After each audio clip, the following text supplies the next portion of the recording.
Media మిత్రులకి Bharatiya Janata party Palnadu జిల్లా శాఖ నుంచి, అలాగే చిలకలూరుపేట నియోజకవర్గం నుంచి కూడా శుభాభినందనలు తెలియజేస్తూ, ఏదైతే అటల్ బిహారీ వాజ్పేయి గారు భారతీయ జనతా పార్టీ అభివృద్ధికి, అలాగే ఆయన ప్రధానమంత్రిగా పనిచేసిన రోజులు స్వర్ణయుగంగా కూడా చెప్పుకోవాల్సిన ఆవశ్యకత ఉంది.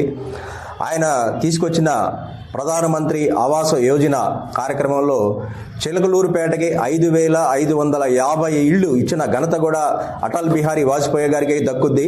అలాగే గ్రామీణ సడక్ యోజనలో కూడా ప్రతి గ్రామాన్ని నుంచి రాష్ట్ర రోడ్లకి అనుసంధానం చేస్తూ రోడ్లు నిర్మాణం చేయడం కూడా ఆయన హయాంలోనే జరిగింది.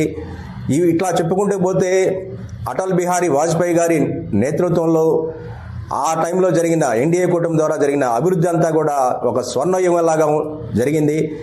అలాగే ఆయన 100వ పుట్టినరోజు సందర్భంగా పల్నాడు జిల్లా నర్సరావుపేటలో కూడా విగ్రహావిష్కరణ త్వరలో కూడా ప్రారంభించబోతా ఉన్నాం. అలాగే రేపు అమరావతిలో వెంకటాయపాలెంలో జరిగే అటల్ బిహారీ వాజ్పేయి గారి విగ్రహావిష్కరణ కార్యక్రమాన్ని చిలకలూరుపేట భారతీయ జనతా పార్టీ ఆధ్వర్యంలో ఈ 2 రోజుల్లో మేము ఎడ్లపాడు, నాదెండ్ల, చిలకలూరుపేట రూరల్ టౌన్లో కూడా సమావేశాలు ఏర్పాటు చేయడం జరిగింది. రేపు చిలకలూరుపేట నుంచి 500 మందితో ర్యాలీతో అమరావతికి బయలుదేరుతా ఉన్నాం.